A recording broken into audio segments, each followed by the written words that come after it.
what does Biafra mean? It means freedom, liberty, fairness, equity, and justice. In practical terms, these are very good sounding words, but in practical terms, what does Biafra mean? Confederation. So a weak center, Very weak. very strong regions. Absolutely.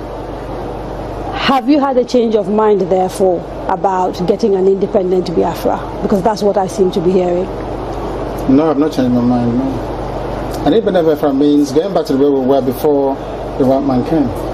Okay, so you're not talking about a federation when you say a confederation. You're not talking about a federation as part of Nigeria. You're talking about total independence. Absolute independence. Complete independence.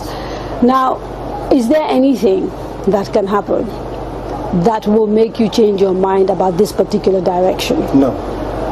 So it is either Biafra or nothing Or else. death, yes.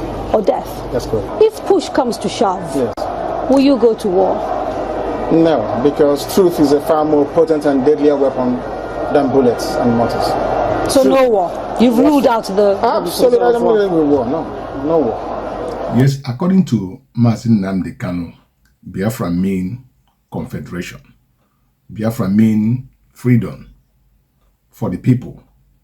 But let us remind ourselves based on this interview, because sometimes it seems that we are forgetting some certain things.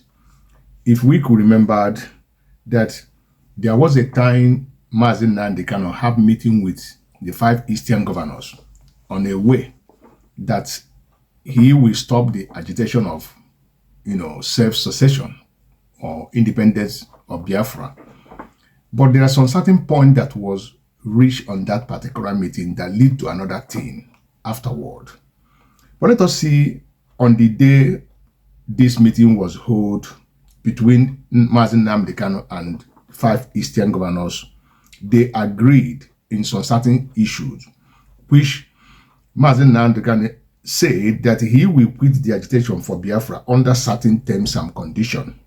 That day was exactly 30th August 2017, when the likes of Dr. Alex Ekwueme, the late Dr. Alex Ekwueme, the former Vice President of Nigeria, and the likes of Professor Ben Nwabueze SAN and other prominent Igbo leaders prevailed on Nnamdi Kanu to reconsider his stand on the outright secession of Biafra.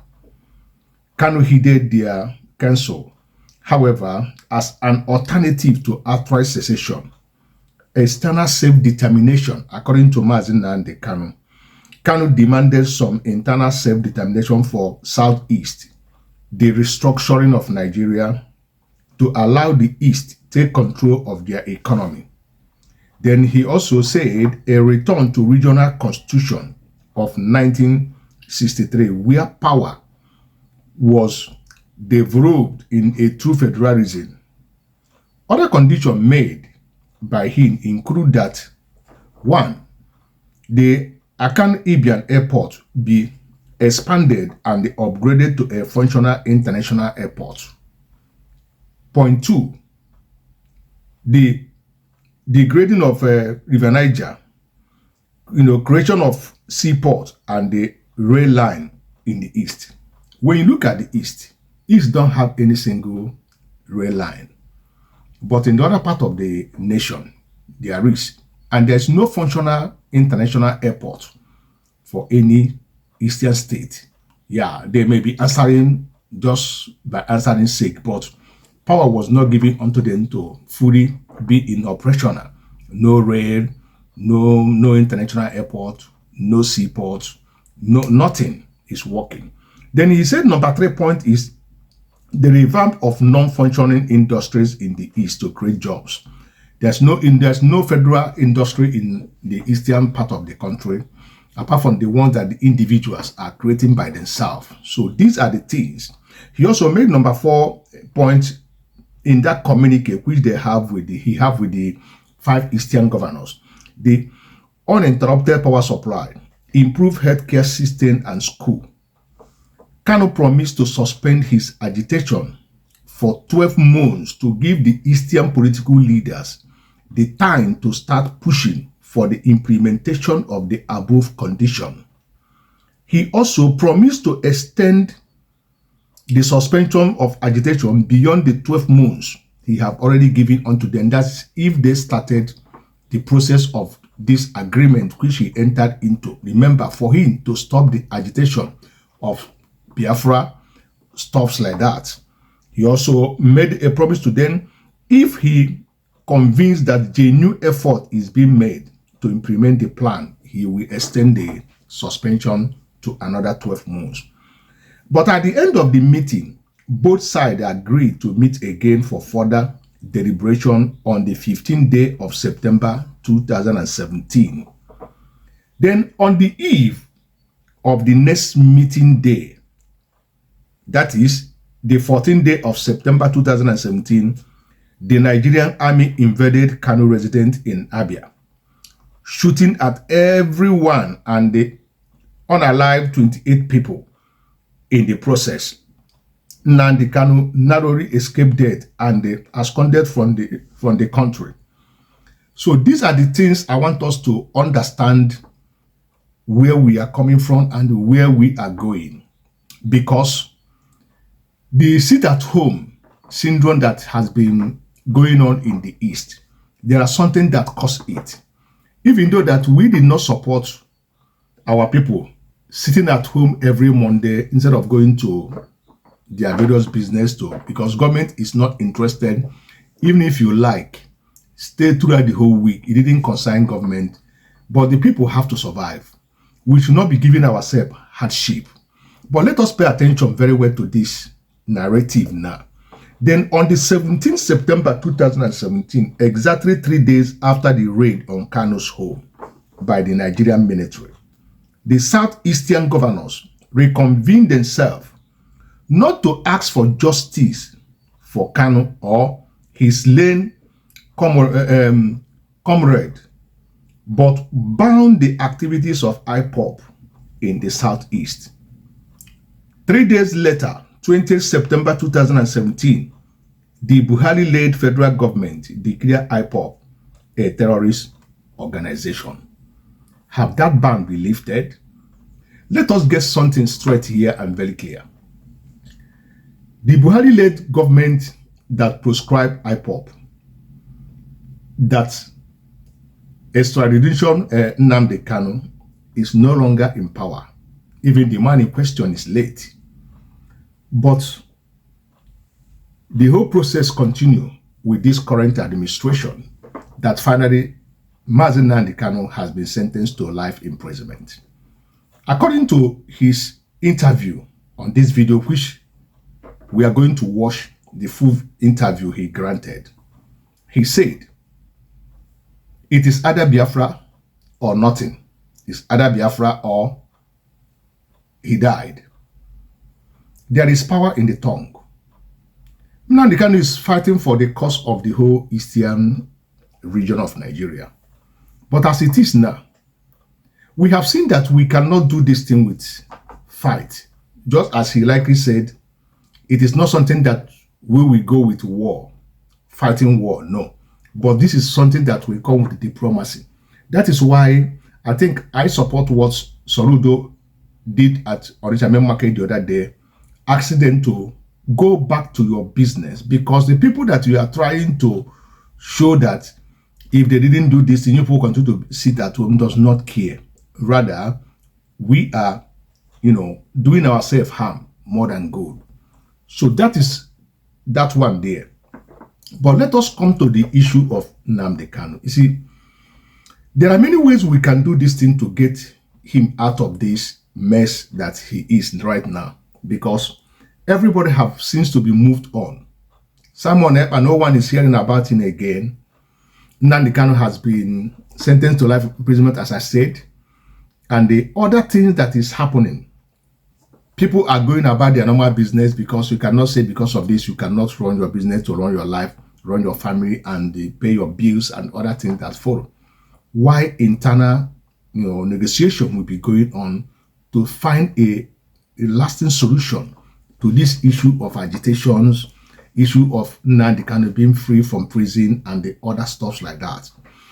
And this is the issue the Nigerian Federation is having with the Easterners because they did not have trust on the Southeast candidate for any election because they believe that that mind of Biafra is still in us, that if an opportunity comes for us to become the president of Nigeria, that we will do some certain funny things that might cause division or that might cause chaos in the country. So we need to come together and build a strong region. Yeah, going back to the old system of regional government is very, very good. But there must be a way we should do it so that we will get it right. Just relax and watch the interview and hear what this man, Nnamdi Kanu, have to say. As I said before, there is power in our tongue. So we should be very careful sometimes what we uttered and what we say. But our prayer is that Nnamdi Kanu will not die in prison, that someday, somehow, there will be a political resolution to bring him out. Then we sit on a round table to discuss how Nigeria should be run. Because as it is now, I don't know what I will call what is happening in the country, whether we are getting it right or whether we are not getting it right. Of course, we know that things are not working fine. You cannot tell me that since independence in 1960 up till now, that there are three major ethnic groups in Nigeria. Out of these three major ethnic groups in Nigeria, only two of them are ruling. Even when they say rotational presidency, it have not come to the terms of the Igbos. Don't you think that something is wrong somewhere? How are we going to fix this thing so that this issue of agitation will end?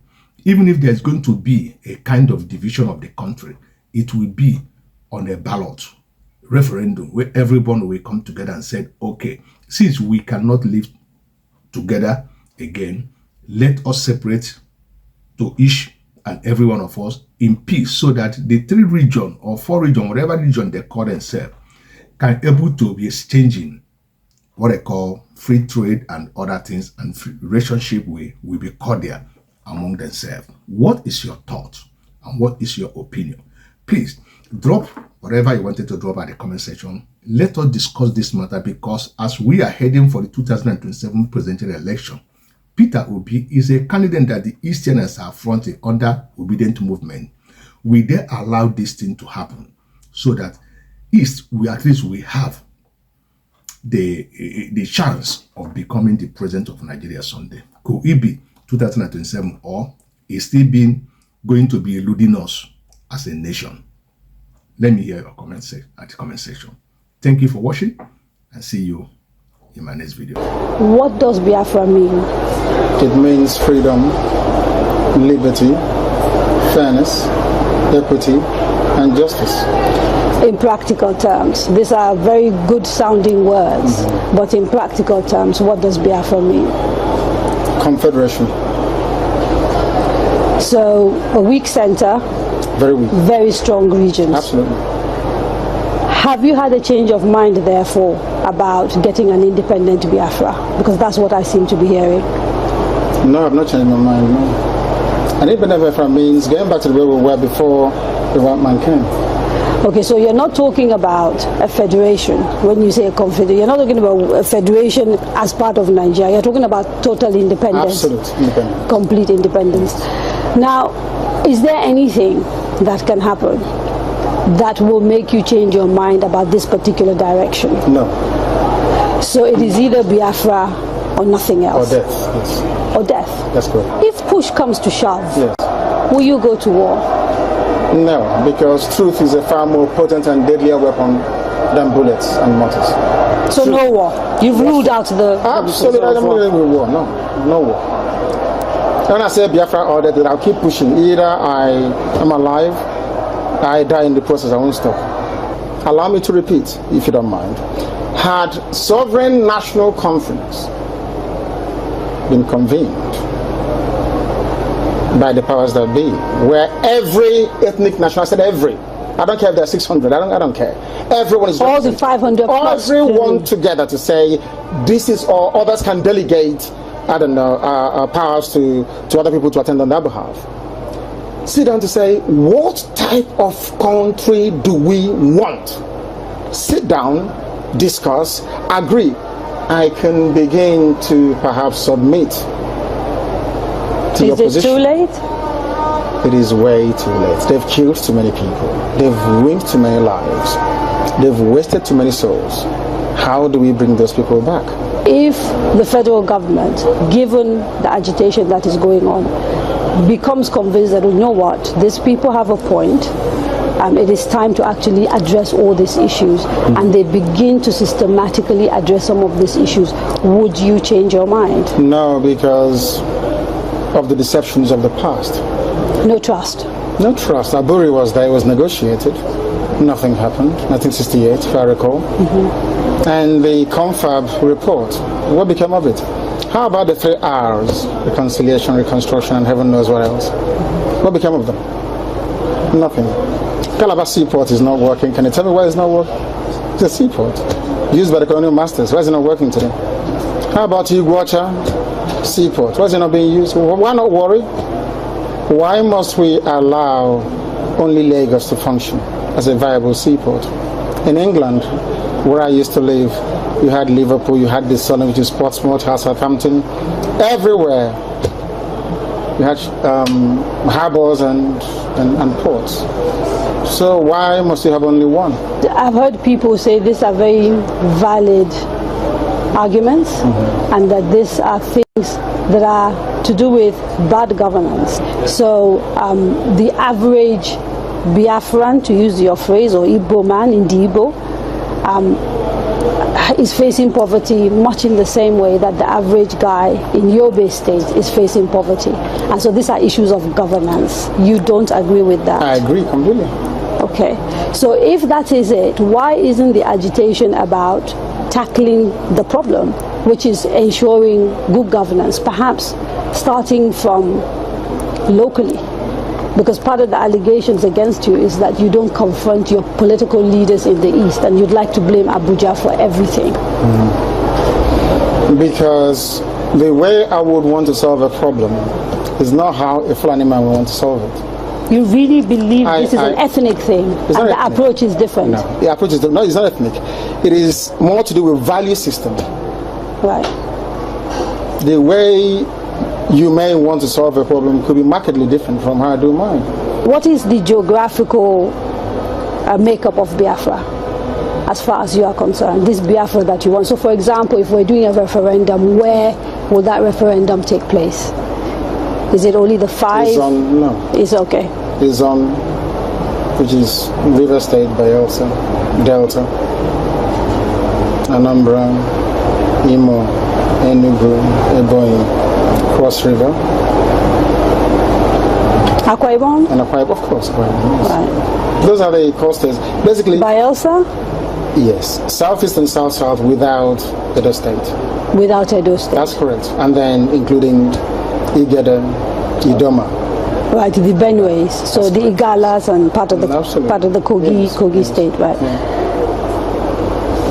Nyosom Wike, the governor of Anambra, sorry, the governor of River State, made a statement, I think it was yesterday or day before yesterday, and said, you know, you should not be including River State. It's for the people of River State to decide, not him.